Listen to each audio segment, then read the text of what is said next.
to figure out how to share my screen with you. Okay, share screen. It's easiest with 2 monitors. Works best in a good computer. Some screens let you share audio. Look for the share audio checkbox in the next window. Okay, share screen. Okay.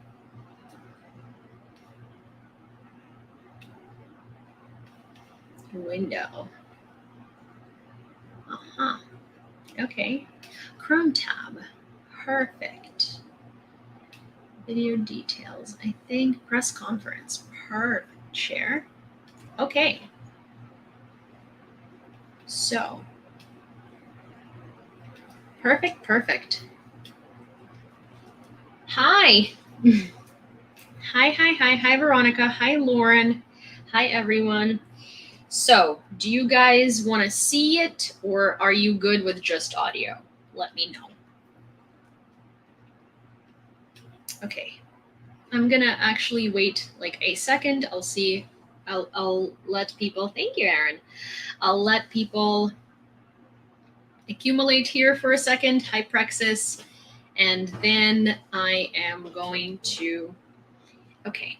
Alrighty. So see, please. Then I'm going to have to. Okay. I actually know how we're gonna do this. Perfect. All right. Hi, Ryan. Okay, bear with me for 1 second. I'm going to do this, which this should be a good.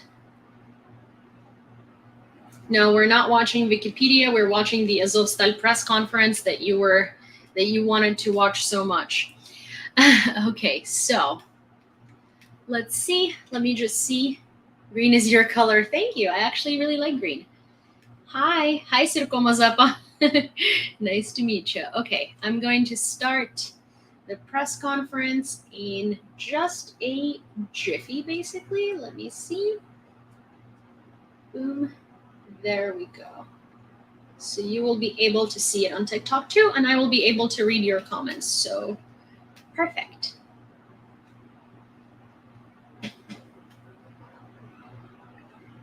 Let me introduce our soldiers to you first. And by the way, first, the format of this press conference is this. This is a Zoom press conference, and there are about 100 mass media registers here. Most likely, we will not be able to fit all of you in terms of questions, but let me remind you that it's Azov soldiers press conference. So probably it will be an event up to an hour. Let me introduce Wikipedia, the soldier who was imprisoned by the occupiers, was heavily wounded, lost leg. Vladislav, the floor is yours. Thanks a lot. My code name is Wikipedia.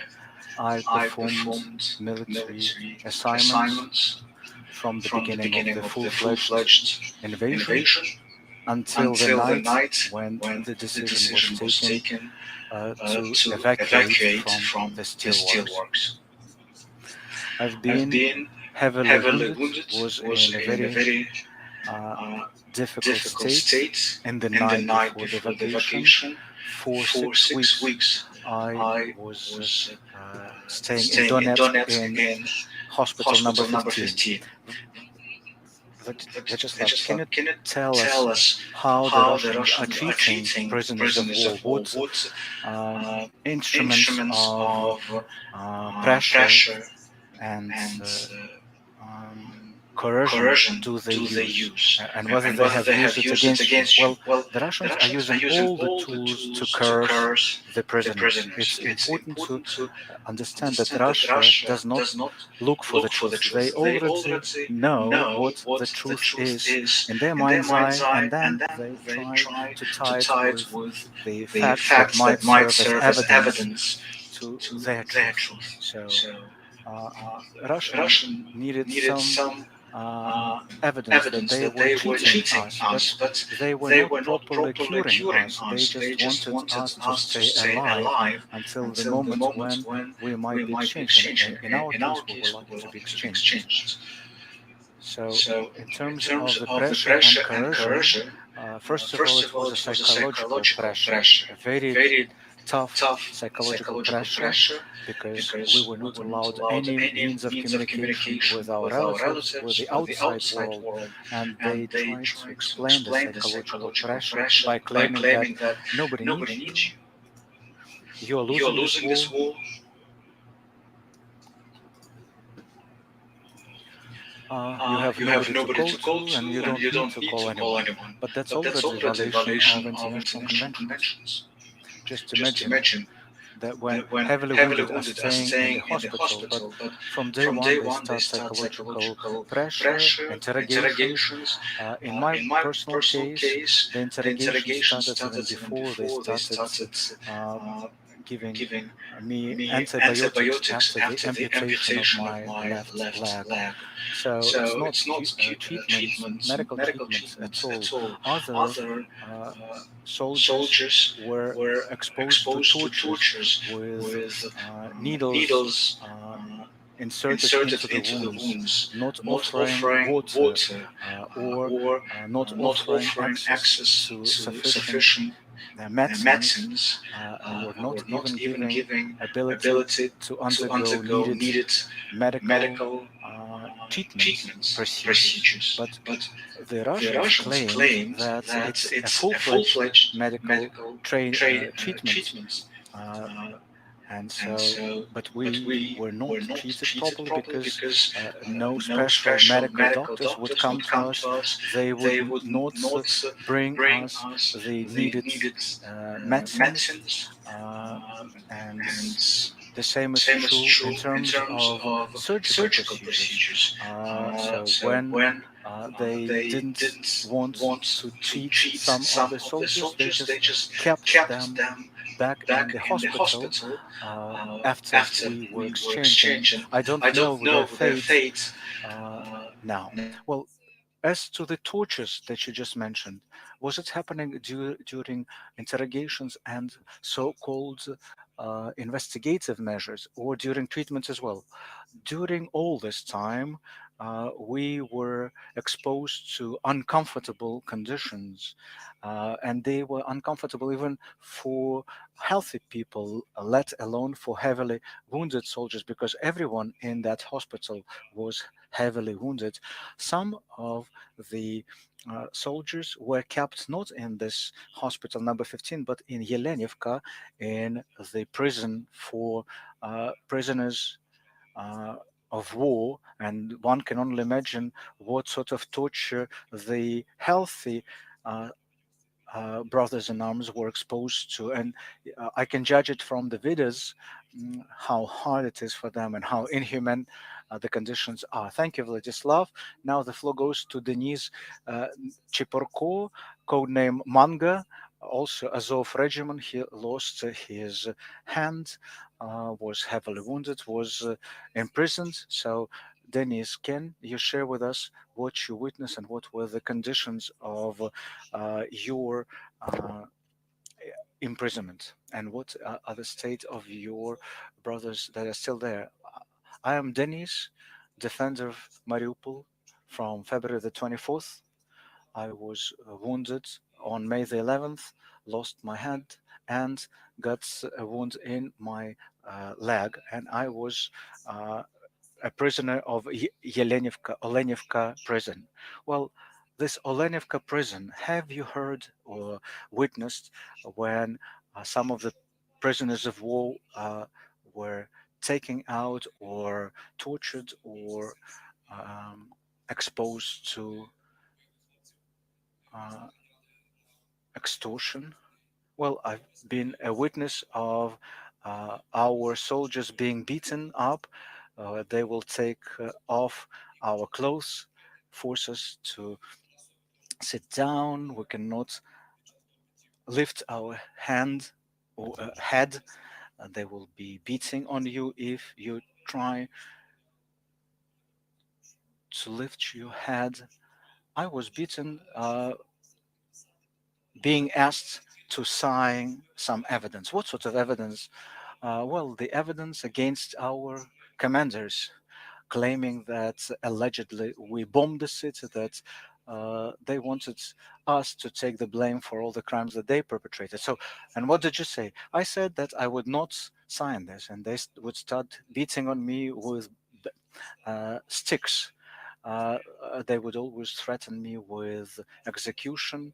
I've seen some of the boys taken from our barrack for 2 or 3 days. Then they would be broken uh, bones, broken ribs when they would be brought back in 2 or 3 days. Sometimes they will not give us access to drinking water for 2 to 3 days and then give us access to technical water.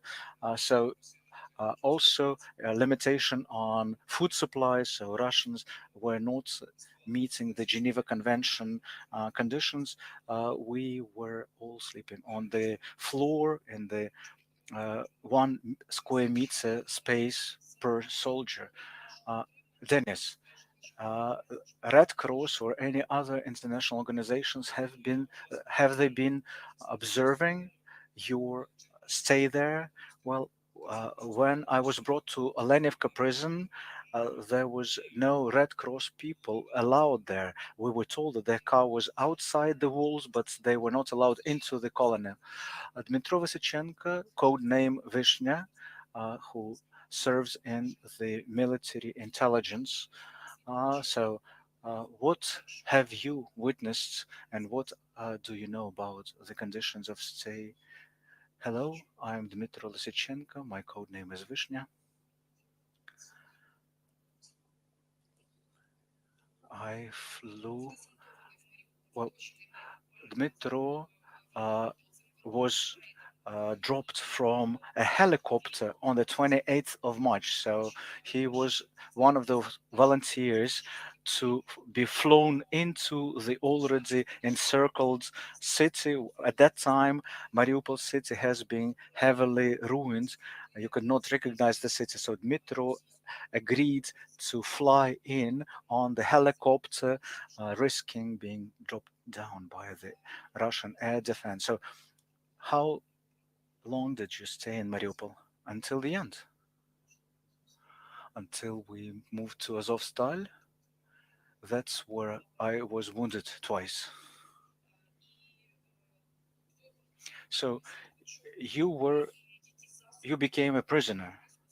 So, what were the instruments of pressure and that you were exposed to? Well, they were threatening me with murder during so-called investigative measures. Yes. What did they want from you?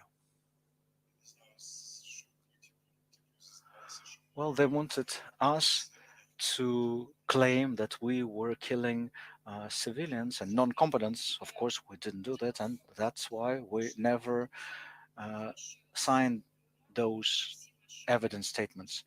Thank you, friends.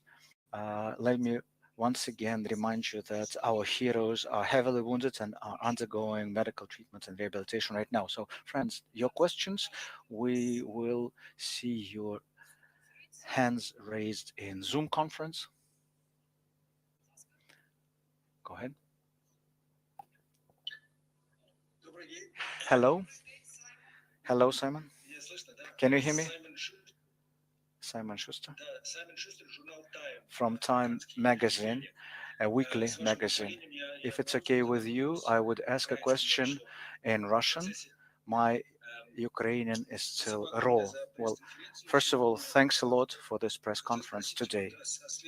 I would like to ask the following. President Zelensky, in his interview, said that he talked to the commanders and soldiers of Azov Regiment and other defenders of Azovstal during all the time of defense. So, are you aware of those calls? Have you heard anything from either the president or Zaluzhny or Arahamia? Was there any direct contact with your commanders? And how do you assess their attempts to help you both during the defense of Azovstal and when you were imprisoned. Thank you, Simon. And let me tell you that not all of our soldiers had direct contact even with the commanders like Redis and others. So, Vladislav, let's start with you. Well, let me share what I remember. We did receive information that senior commanders, top brass, were on direct contact with Mariupol uh, defenders and that they attempted to deblock the city and provide us with any assistance that they could. Uh, we heard a lot. We heard about the attempts of special operations forces of Ukraine to bring uh, some medicines and ammunition to us, which was extremely important for us to recognize that we are not alone. But unfortunately, this assistance proved not to be enough.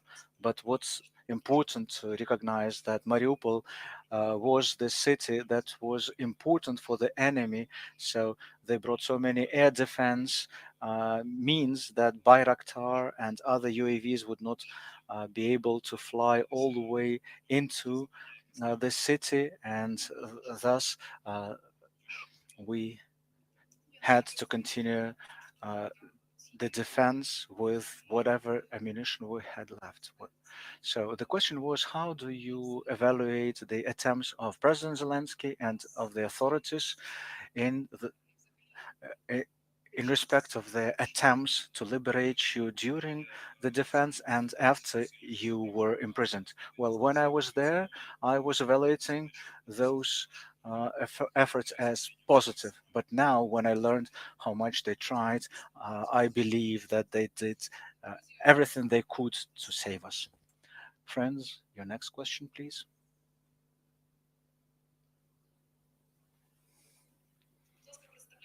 But please introduce yourself. We can see you.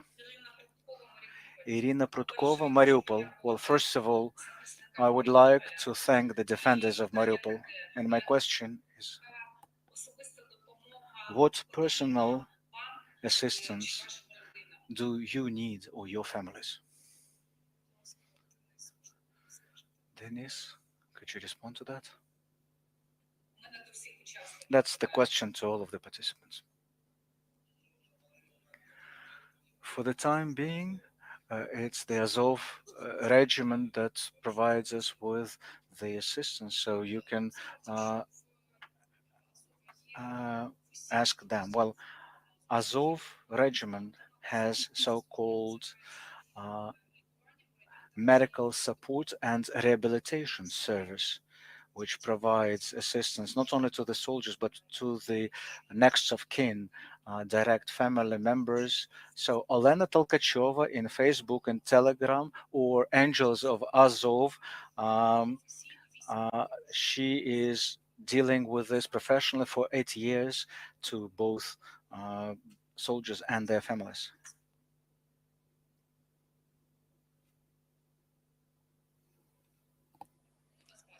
We can see you.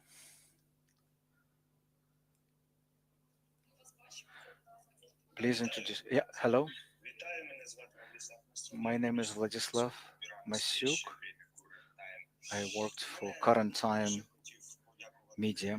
First of all, I would like to thank the guys present here, and that's coming from me as a Ukrainian. But as a producer of the media, my question might sound weird to you. It's not about you staying there, but about the attempt to kill Daria Dugina, the daughter of the Russian propagandist Dugin. The Russian FSB stated that the perpetrators of this attempt is a serviceman from Azov regiment, namely Natalia Pavlovna Shaban. Do you know that lady, Natalia Shaban?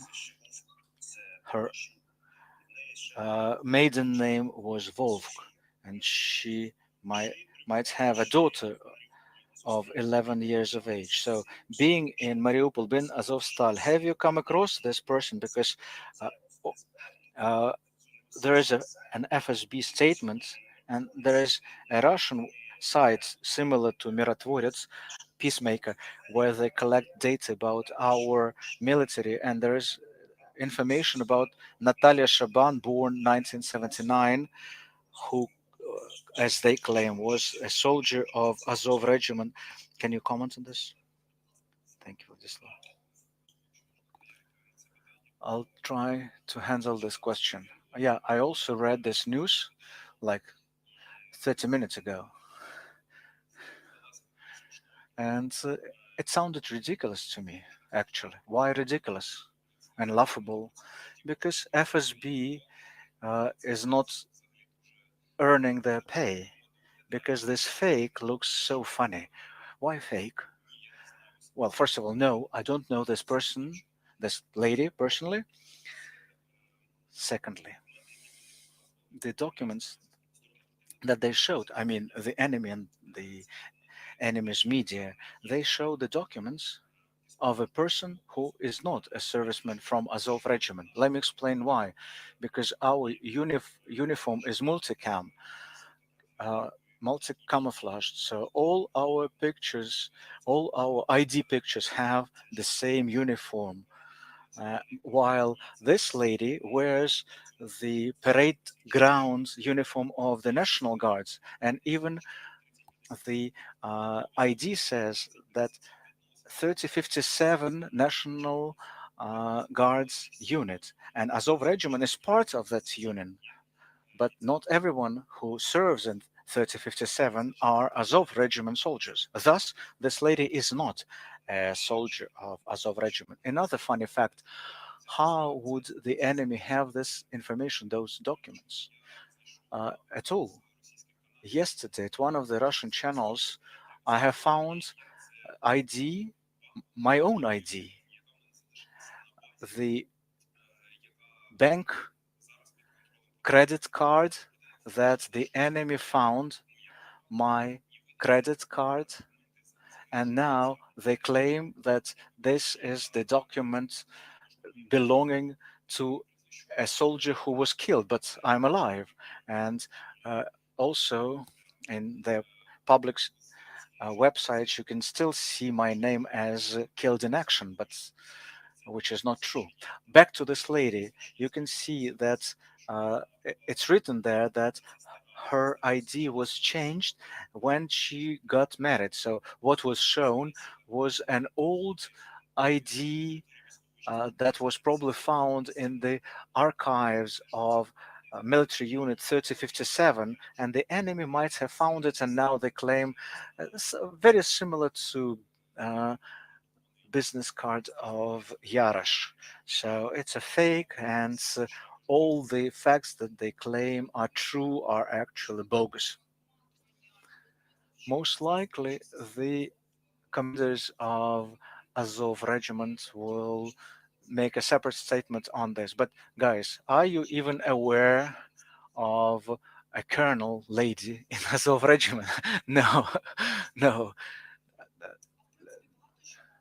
Uh, are there a lot of ladies serving Azov regiment, especially like they claim who is the sharpshooter?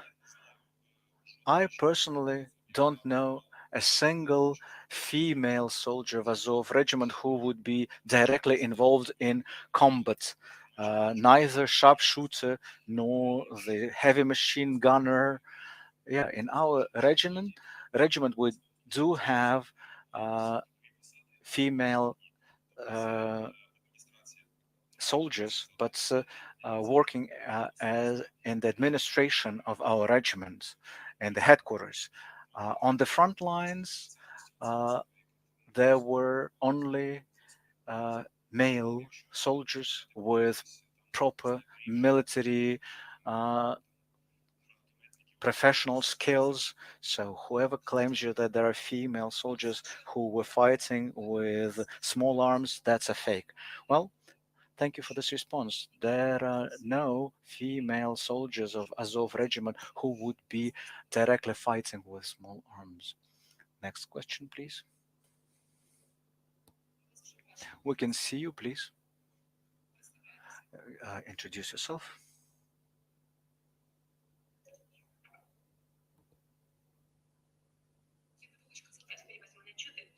Can you hear me? Yeah. Oleg Rybinska, Fifth Channel. I would like to wish fast recovery for our boys. Thank you for your service. My question is this. Here in peaceful regions of Ukraine, we all feel guilt that we are not doing enough to help Azov regiment soldiers, and but people want to help the soldiers so that the whole world will know and take care of those Azov soldiers who are still imprisoned. Well, now that you came back from the Russian imprisonment, have you seen yourself how much Ukrainians are doing to uh, liberate other brothers in arms from Azov regiments? So, can you feel the support of Ukraine to your regiment, and please advise us what can we do more so that the whole world will not forget about you and the war in Ukraine. So there's lots of information noise around the Azov Stal defenders. So is it good? Does it help all this media outcry? Well,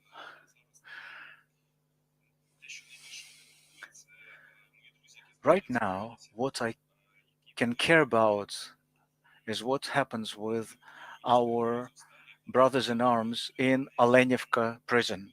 They were evacuated from Azovstal, but the enemy doesn't meet their word, which is what we expect from our enemy, because the Russians always uh, um, fail to walk the talk, and that's what they do for hundreds of years now. But that doesn't make the life easier for me because my personal friends are still in Alenivka. Lots of my personal friends were killed during the terrorist act in Alenivka. Uh, we hear so much information from the Russians, but that's all fake information. And this example from today of this so-called colonel lady who is supposed to be involved in the attempt on Dugina's daughter, then lots of uh, fakes about HIMARS, rocket systems. But we want the world to know that Russia does not follow on its previously reached agreements. Russia violates the norms of the international conventions, and that's what concerns us because it makes me afraid for the fate of the soldiers who are still imprisoned by Russians. Well, what the journalists try to say is that uh, all the information about you, did it help you or not when you were imprisoned? Well, we heard nothing there. All the Russians told us is that nobody needs you, they forgot about you, your commanders, your politicians, they forgot about you. uh, we are not uh, you are not needed to them. But now I can feel myself that that's not true, and of course all this information outro is important and is needed. Metro Denis, have you heard about all this information in the Ukrainian media? No, I heard nothing. We were like in a vacuum. We only heard their uh, side, And what the enemy was telling us, your country doesn't need you, your president doesn't need you, your commanders don't need you. When you come back, they will kill you.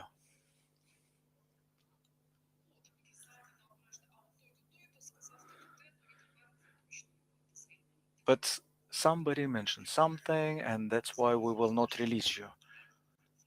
No, they just told us that it's Ukraine that is not meeting the previously reached agreements, that you are not needed. It's the Ukrainian side that doesn't want to exchange you. That's uh, they always were trying to find the reason to not make the prisoner swap, and they were always blaming others.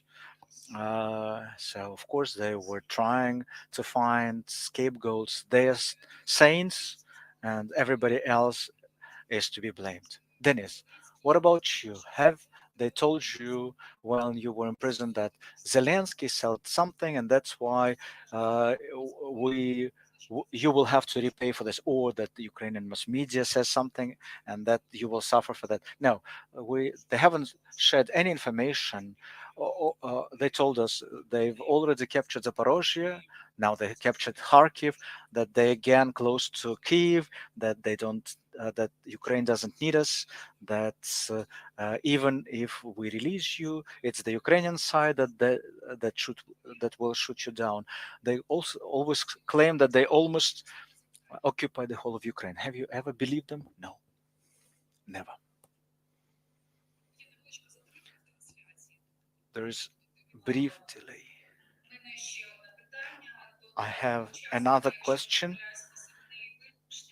to a soldier with a code name Vishnya. If you are asked to share evidence and eyewitness account in the Hague military tribunal, what would you share? What happened in Alenivka, of course.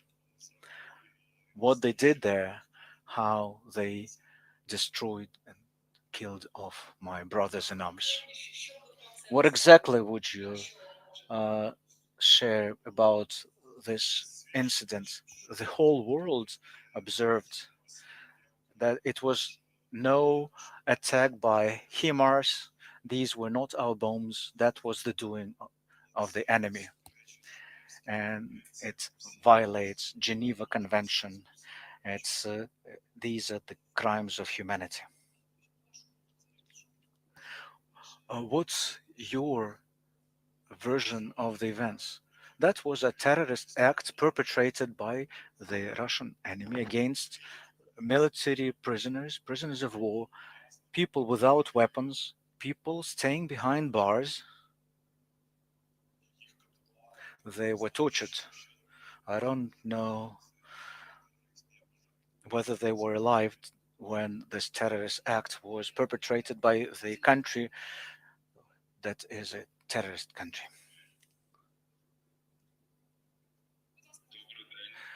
Good afternoon, Dmitro Sitnenko, TSN. Well, first of all, great thanks from all of us. And my question is this: what's wrong with the Russians? Why do they behave like that? And let me clarify my question. Once my grandmother told me that during the occupation of Kiev during World War II, uh, Nazis were 50% of them adequate soldiers and 50% sadists. So, what's your take on those Russians that you were dealing with? Are they still human or are they animals?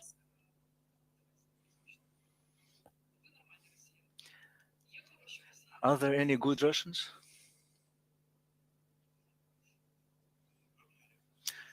Probably there are. I'm not aware of them. But have you come across those that treated you better than others? Or they're filled with hatred? Yeah, but you never know whether they are bluffing or whether they're sincere. We will never trust them ever again. Dennis, have you come across good or bad, or how could you uh, evaluate the treatment of Ukrainians? No. There are no good Russians. They would,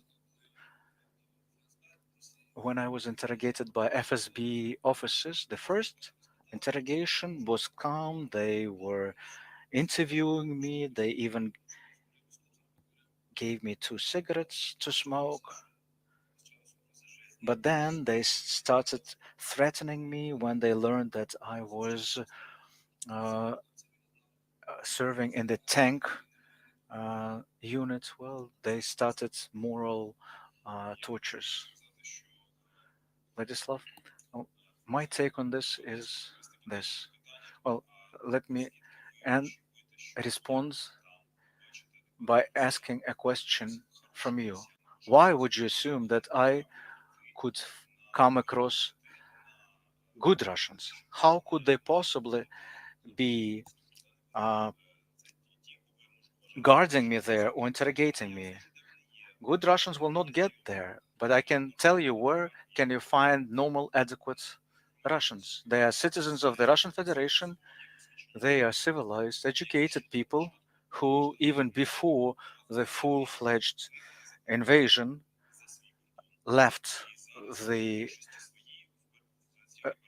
uh, Russian Federation, and all of them are helping us with, yeah, that's a humanitarian assistance mostly, but they have made their choice not because they love Ukraine, but because they want to be on the side of civilization and humanity.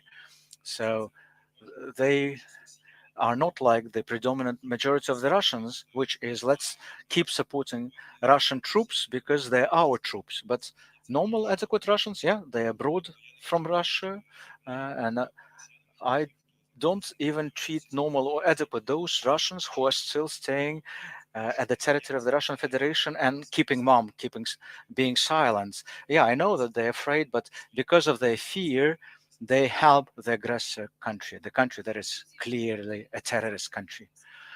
Your next question, please. Good afternoon, Rostislav Verchuk, uh, on behalf of the Spanish uh, publication EFE. What was the morale of your brothers in arms that you could communicate with during imprisonment, even despite all the tortures and inhumane treatment? Have they trained you to withstand such interrogations, and did it work, this training? Vladislav, let's start with you this time. Well, I'll start answering from the end. Whether we were exposed to any sort of training in Azov regiment and whether it worked for us. Well, we were blamed during the interrogations, namely, oh, you are from Azov regiment, which means that you pray to wooden pagan gods. Yeah, we have some boys like that on our regiment, but not all of us, of course. Also, they would keep asking us about our political beliefs. But what helped us tremendously was that we are all well aware what we are facing. We are professional soldiers. We know what to expect. It was not the war of our choosing, but now we need to do what needs to be done. Uh, we they attacked us, and we need to defend us. That's all. Well, as a tank soldier, have you been trained to withstand interrogations? No, no such training. Only military training that was offered to us, but we're unbreakable because we're Ukrainians. We've been praying and believing until the very last, and we still believe that all the imprisoned Azov regiment soldiers will be liberated. Dmitro, what about you? Have you been ready, a person who has been dropped from the helicopter into the already encircled Mariupol? Of course, I was ready for it. I love my motherland. I love Ukraine. All of us love it. We would gladly give our lives for our country and for our people. I would like to clarify the statements. Well, the response to whether they are ready to give their eyewitness accounts in The Hague or at any other international war crime tribunal. Of course, they are ready for this, both in terms of how the prisoners were treated, as well as what the Russian troops perpetrated in the city of Mariupol from February the 24th until late May, while they still stayed there. All their statements have been documented already and will be used in any legal proceedings. But Azov regiment soldiers, they are not complaining. Of course, they've been properly vetted and selected even before becoming a soldier of Azov regiment. So all of their statements have been documented because all of them were exposed to tortures and inhumane treatment. Please introduce yourself.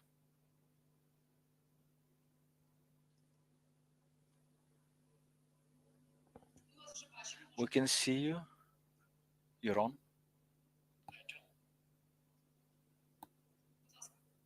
Go ahead.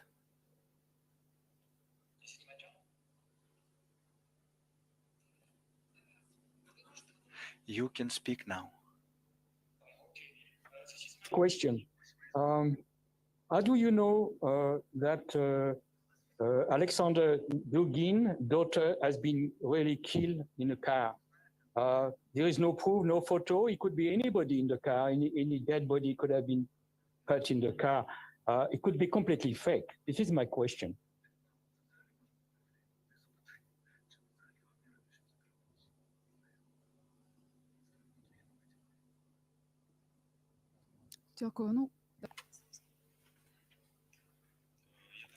Well, let me respond like this.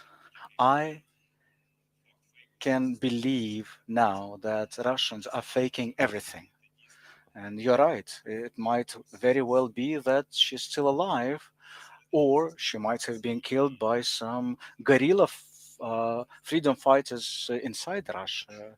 But I cannot understand now what was the reason for that terrorist act. It does look and sound like a fake. Probably she was, the Russian politicians were not feeling comfortable because of what she was stating, and thus she was destroyed by them. But now they try to present this as uh, allegedly something perpetrated by Azov regiment. But like I said at the very beginning, this is their version, the version that they published as official. It could not be treated as a true one. It's all fake. Since they've already lied, it could very well be that she's still alive. But it's tough to say for us. Uh, could it be some media preparation for this mock trial that they plan to carry out in a couple of days? Could be. I don't know. I just heard about this recently. I don't know. Dennis, what about you? Have you have you been aware about Daria Dugina, her father in Azov regiment? No, I don't know her personally, and I believe this is provocation against Ukraine, trying to allege that Ukraine did it. Well, let me add to this. Azov regiment is a military unit. We are not involved in the politics. Our job is to fight at the battlefield. This accident with Dugin's daughter looks like an event that happened to impact the Russian population. I didn't know about her uh, until she allegedly died. But in Russia, they play on the emotions of ordinary people. They try to bring compassion, claiming, well, look, this is a daughter of a politician or somebody, of philosopher, yes, some thinker or well, definitely uh, a, a propaganda philosopher, but still, it most likely they use this information in preparation to this mock trial against our defenders in Mariupol. It smells like a fake, but on the other hand, she might have been murdered. So how would I know? But uh, what I want to state is that neither myself nor my friends knew about this lady, uh, but now they present it as if we planned it, we were dreaming about killing her. Well, I don't care what happens with her or with her father. What I do care about is what would happen with the armed Russian soldiers who killed tens of thousands of Mariupol residents, and that's what I've seen myself with my eyes. I do care about what happens with those who killed and raped people in Bucha and Irpin, the civilians, the non-combatants. So I don't care about daughter of Dugin. Thank you. Thanks a lot, friends. Your next question, please.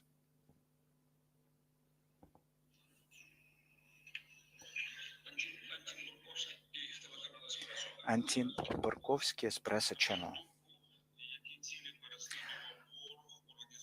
What were the goals of the enemy to kill the imprisoned soldiers in Alenivka? And also, follow up question: do you believe that this murder of Dugin's daughter is it the information the way to prepare the audience for this so-called trial in Mariupol, which might happen in a couple of days' time in Mariupol? Dmitro, let's start with you. Olenivka, why did they do this? I believe they wanted to hide the signs of tortures. So they just tortured to death a number of soldiers and then they had to destroy their corpses. What about Dugina's daughter? Will this be used to carry out this uh, illegitimate mock trial that the enemy wants to carry out in Mariupol? I don't know. First of all, I have no clue what this lady, who she is, and I would like to echo with my friend Wikipedia. I don't care about her. What I care are the lives of thousands of residents of Mariupol who were killed by the Russian uh, soldiers. So, Denis, the same two questions to you. The tragedy is Alenivka was definitely the attempt to hide the signs of the beatings, of the tortures, so that nobody would know this and blame Ukraine, claiming that we that Ukraine destroyed this one barrack with HIMARS. I believe they are just trying to hide the signs of their crimes. As to Dugina's daughter, again, I don't know who she is, and I don't know what they would use it for. Well, let me try and respond at length to a question. I'm convinced that even if they try to carry out so-called tribunal and they want to present it as a real life tribunal, of course they will be using anything and everything. And back to what I said, Russia doesn't look for truth. Russia doesn't need to get any additional evidence because Russia, all it wants to present is the narrative that it has prepared long before it all happens. Look at what happens in the Russian courts of law, their courts acquit less than 2% of those who are charged. And I'm talking not about war crime courts. I'm talking about ordinary civilian courts. So for Russia as the country, court hearing is always a show to blame a person and to prove that the person is guilty. Court trials are not about trying to find the truth. It's about presenting uh, whatever evidence, including fakes that Russians have accumulated. And the goal for Russia is to blame our soldiers as a guilty party. That's why they will be coming up with some witness accounts, with some international observers. But who would be those witnesses? These would be unknown people who would be recorded, and Russia will claim that they were eyewitnesses. Also, there will be citizens of other countries um, who would be observing all that. So, thus, Russia would claim that this is an international trial. Uh, North Korea, Syria, Belarus, doesn't matter where they would come from. But on the other hand, they will claim that this is an international trial. Also, they will be using, well, any other facts like this alleged killing of Dugina's daughter. And it's not surprising that they already mentioned Azov regiment.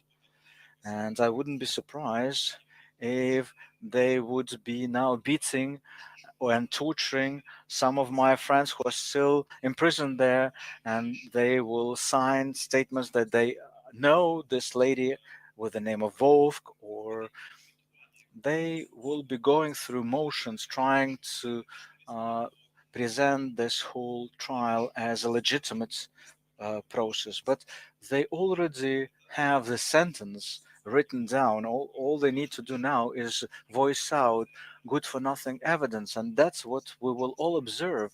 They would never have direct evidence. They would always use something that could not be double checked, but Russians will be treating it as a fact. So Russia will be using all available means to present the Ukrainian defenders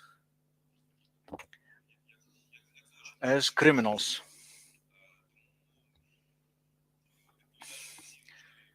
So, responding to any potential questions from you, yes, it's true, Russia will be using whatever they can.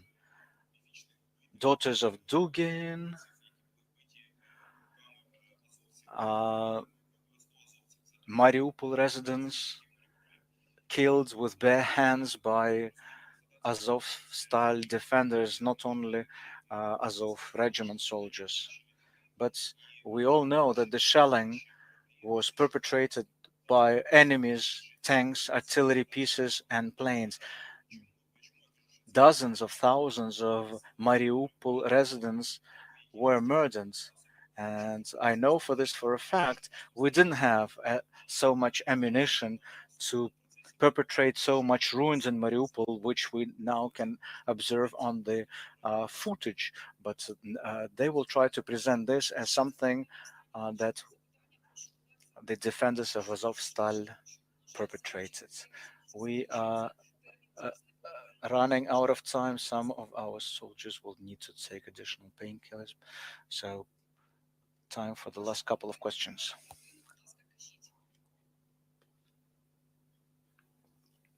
We can see the picture.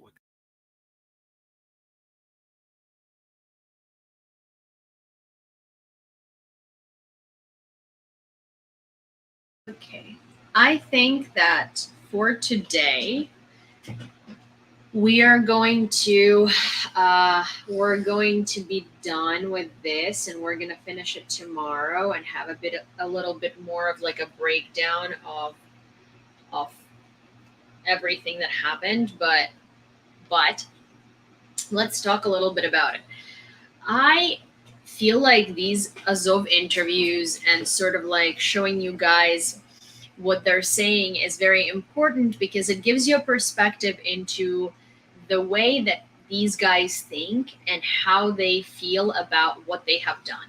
So one of the things that I want to point out that really stands out to me is that none of them consider themselves heroes. And if you look at how they talk about it, they talk about it as something that they have to do, not because they're forced to, not because they feel obligated to, but something that they feel like they have to do. This was just something that they needed to do, and they went and they did it. So to me, like, the heroism of these guys really stands out in an incredible manner, because they don't, you know, they don't,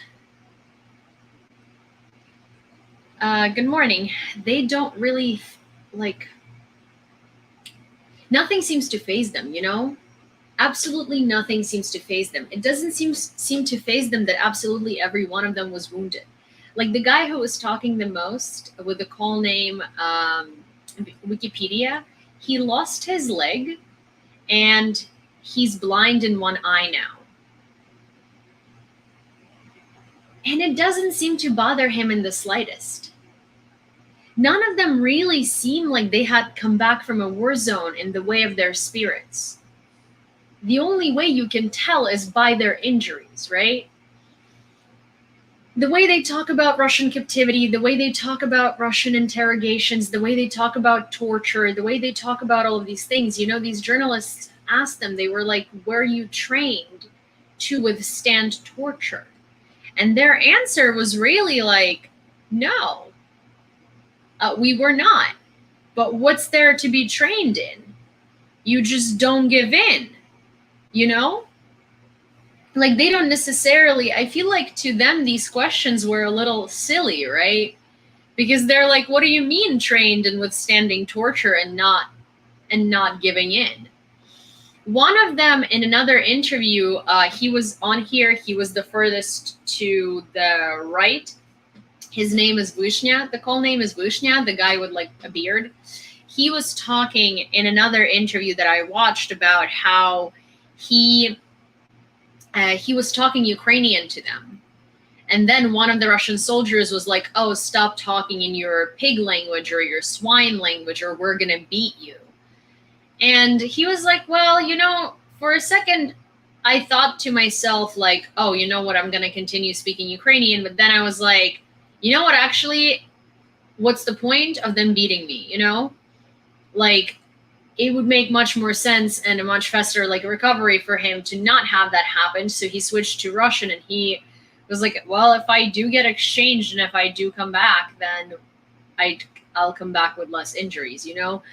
But with that said, it's like that none of them are really thinking about their personal safety. None of them are really thinking about what's going to happen. None of them were talking about like what's going to happen to them. None of them really cared, right? All they cared about is being able to like defend Ukraine, and all they care about now is helping their brothers in arms. Like really none of them were kind of like very concerned for their own safety. They were concerned for the safety of their brothers in arms. They were concerned for the safety of the people in Mariupol. They were concerned for the safety of Ukraine. They were being psychologically tortured, and they were being told every day in an information vacuum that Ukraine is about to fall. Thank you, Netlin. Oh my God, these are so pretty. Thank you. They were told every day that Ukraine is going to fall. They were told every day that Russians are making advances. They were told every day that the government does not care about them, that they're considered traitors because they decided to lay down their arms and save more lives. They were told that like nobody cares, you know, that no one cares about Azovstal, that the second that they gave their weapons down, everybody was just like, oh no, these are traitors, that the government doesn't, obviously when the Russians would say like, oh, when you come back, you're going to get killed, they knew that that was garbage because of course, like they know how our country functions. They know nobody would execute them. But also like you know, with the information that they were given, right, that Kyiv is almost gonna, that they're close to Kyiv again, that all of these big cities were taken, that Ukraine is like about to fall and stuff like that. Like, why wouldn't they believe, you know, that nobody cares about them? But they didn't. Yeah, that's what I was gonna say after he answered questions. So Veronica on TikTok says Wikipedia is a weird code name, but after he answered questions, his code name fits. I was gonna say so too, you know, I was gonna bring that up in the beginning of the stream because at first I was like, why is his code name Wikipedia? But it seems like he's very well spoken and it seems like he always knows answers to everything. So I understand why his call name is Wikipedia. He was kind of like dominating the interview, you know, and most of the journalists had their questions for him, you know. And at first when they started interviewing them, I was wondering if they were going to ask them about their call names and why they're so and why they're such. And then I figured the journalists all together were like, oh, makes sense, we're just going to ask that guy because he was genuinely like the spokesperson for all of them, which I thought was so funny. Actually, I was watching another interview. I was watching an interview with Katerina Prokopenko, who is the wife of Denis Redis, who is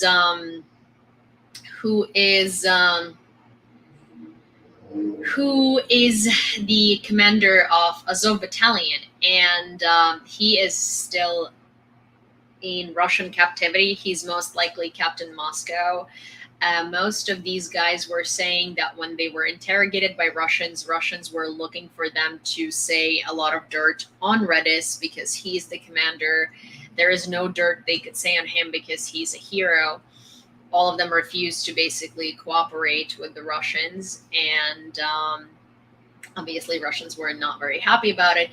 But his wife was asked why his call name is Redis, and she said that she's not going to answer because she wants him to come back and answer that himself, which I think is a very sweet like tribute, you know, of hers to be like, he's gonna get home, he's gonna be okay, and he's gonna answer that question for you. But a lot of these guys are still in captivity, and a lot of them are still tortured. A lot of them are malnourished. Russians are treating them very awfully, and the world starts forgetting about them because well, they're not defending Azovstal anymore, and they're not this bunch of like heroic Ukrainian men standing against a giant Russian army, right? And now everybody's talking about the frontline soldiers who are in Kherson and in Donetsk and in Kharkiv, and that's all good and all, and we should be, but we should also not forget about these guys because they held the line of defense against forces far superior in numbers. And Vishnya, when he was talking in his interview, he was saying that there was Russian artillery with tanks and with grenade launchers and with all of that stuff, and they were there with like machine guns and with automatic guns and stuff like that. And that's what they were defending Mariupol against. They were quite literally Marines defending Mariupol from artillery, from tanks, and from army vehicles, and from stuff like that. And, you know, and now they're still in Russian captivity, and the world stopped talking about them. And so one of the pursuits that I want to do is I want to try and interview some of these guys if it's going to be possible. And I want to get their stories out there because I've noticed there are a lot of interviews of Azov defenders in Ukrainian, and they're all subtitled and like directly translated in probably Google Translate because a lot of these subtitles make no sense. And also the questions that they're being asked are meant for a very like Ukrainian audience familiar with the Azov regiment, familiar with what it is, what it entails, like in the inner workings of it, because they're our heroes, right? They're the invincible soldiers that we are so lucky to have. but I would like to interview them and show them to you as two parts of the coin, if it's possible even. As two sides of the coin, one side being invincible. Exactly, their defense was critical in holding the enemy back and possibly stop the collapse. Yeah. And I want to show them to you as not only these invincible soldiers, I do want to do that, but I also want to show them to you as people, because unfortunately there are so many people still out there calling them these neo-Nazi crazy, like crazy soldiers who are, you know, maybe they're heroic, but they're also all have these like radical beliefs, and they're still far right, and they have all of these problems, and they're this problematic battalion that just is like comprised of these guys who don't care, and they just go headstrong into combat, and that's why they were able to hold like the line of defense, right? But even there's like a lot of different camps of people, right? And there is one camp that already understands who Azov are, and that they're just heroes, period. And they're just fearless, and they're incredible, and they're very well-trained military men. And then there are camps of people who are like, well, yes, no, they are heroes, but they're problematic, right? No, yes, I do understand now why Ukrainians like them, but they still have this, and that issue, right? And the thing is that they don't. They don't have this, and that issues. The way that the battalion was created is absolutely separate from what they are today and from what they have done for our country. The way that this battalion was created is purely out of circumstance of the Russian invasion, right? It was a response.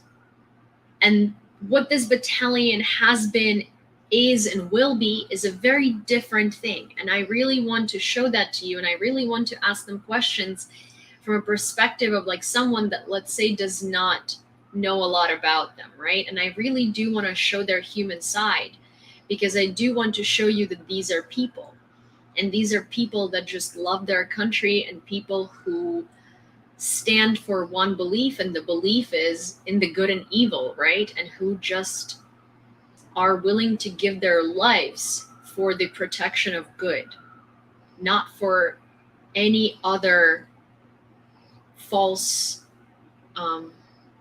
equivalences that have been forced upon them, right, by media outlets in the last 8 years, who have been calling them, hi Lucy, who have been calling them Ukraine's far-right regiment, Ukraine military's neo-Nazi regiment, Ukrainian military's far-right battalion, inside the Ukrainian military's right sector battalion, and stuff like that. Like, that is so incredibly problematic, and that has done so much damage to them. And I think that a lot of the support also has fainted because of statements like that. And I think that it's incredibly crucial now to provide the real stories of the real Azov regiment guys in. And here's the thing, like, you know, I think that here's where I can be useful, is that I understand the Western perspective, and I understand what the Western audience would like to hear, because partially I am the Western audience, right? But then I also understand the Ukrainians, and I understand how to speak to Ukrainians, and I understand the issues from the inside, because I am also Ukrainian audience. And I think that I could use that to the advantage of just telling you the full story, and to the advantage of digging deeper than just, you know, the interview questions that ask what a hellhole Azovstal was, you know? And I also think that most of these interviewers kind of were asking questions, kind of realizing, you know, what a hellhole Azovstal was, because they're Ukrainian, and they lived through it, you know, because it was near and dear and close to them. And most of these representatives, if you might have noticed, they were either Russian or Ukrainian, interviewing on behalf of like a publication of a country where they currently live. So most of them were not really Western journalists. Most of them were actually Ukrainian and Russian journalists living abroad and working for foreign publications. And I think that they were kind of asking very good questions, but also not providing a lot of context, right? Which makes sense because this was a press conference right after they had gotten out of captivity. And I think that now it's time to sort of dig deeper, and now it's time to sort of show you what Azov is, who Azov guys are, and what Azov is for them. I think that most important thing to me to find out from these guys is what is Azov to them, right? And not about our, yes, they did have supplies dropped in by helicopter, but it wasn't like a itty bitty thing. There is actually a whole documentary based on that, because that was an operation in itself.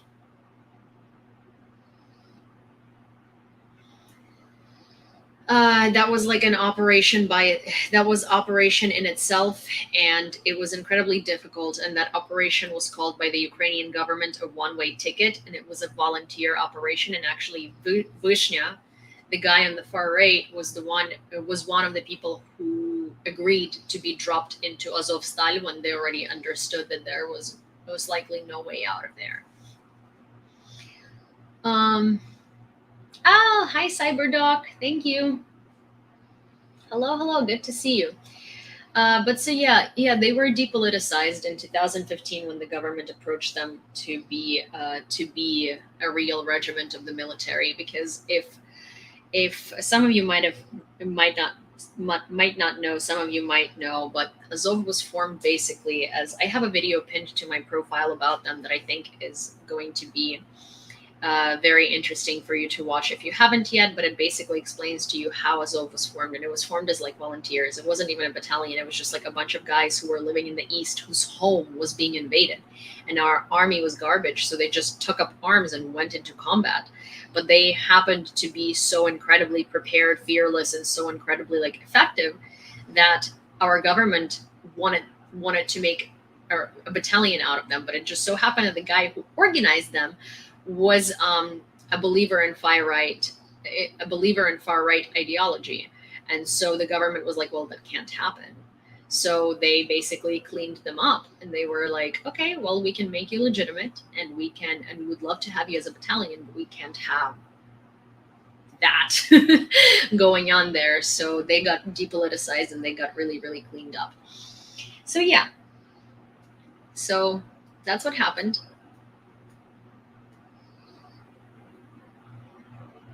No, they what arms they used? Museum pieces? No, they did not use museum pieces. They had weapons, and like, you can acquire weapons with training.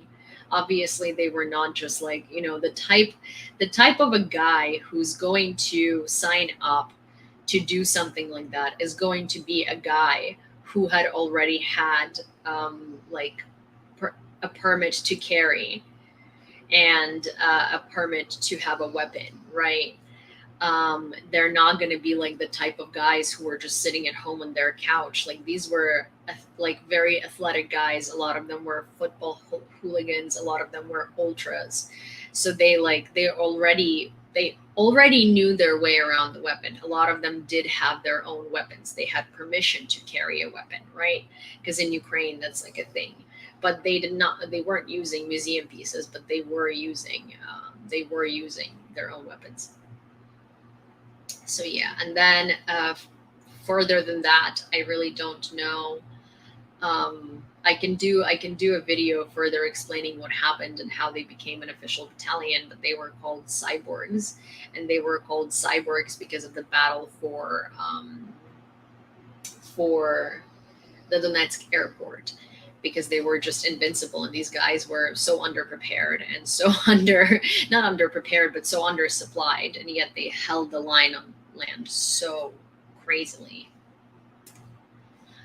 So yeah, well, thank you guys so very, very, very incredibly much for watching this. I'm gonna try to do, well, I'm not gonna try, but I'm gonna do another, we're gonna finish this tomorrow at earlier than tonight's stream.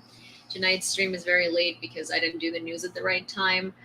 But I'm also going to do the news tomorrow at the regular time at 2 p.m. Cindy has a vet appointment at 10 in the morning, so I will be up and running. Hopefully, well, no, actually, the weather tomorrow is supposed to be just as bad as today, so I'm not going to be doing much. I'm just going to be at home cleaning. Yeah. Tomorrow, raining all day, or rather, raining up until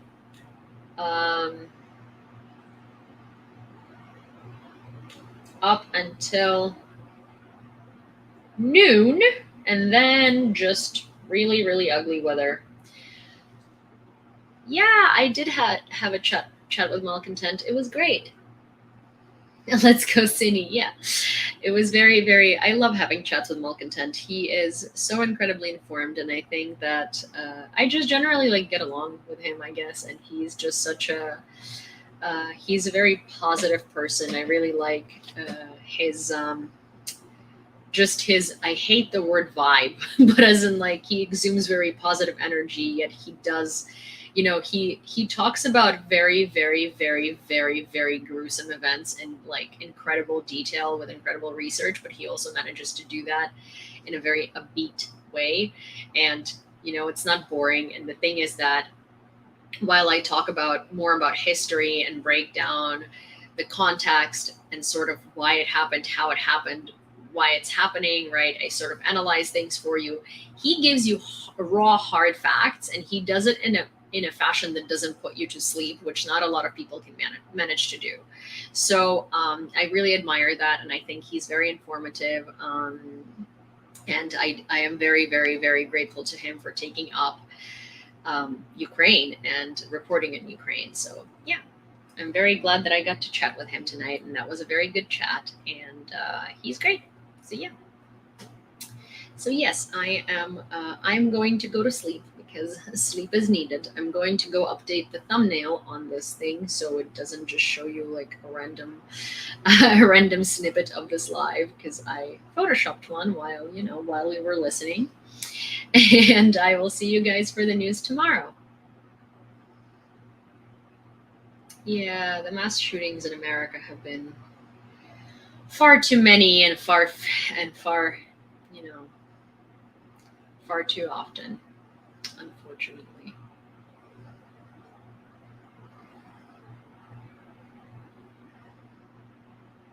We're becoming just as desensitized to mass shootings as we are becoming desensitized to Russian war crimes. All right, see you guys tomorrow. Thank you, Andrew. Welcome to the spy lair. I forgot to tell you because we call me a spy. It's a thing that has been going on since all of the Russian trolls were telling me that I'm not Ukrainian. I'm American and I'm paid by the CIA, so it's stuck. Or rather, I spun it to branding thing. So here we are at the Spy News Network International, and welcome to the spy lair. Okay, bye. Bye-bye.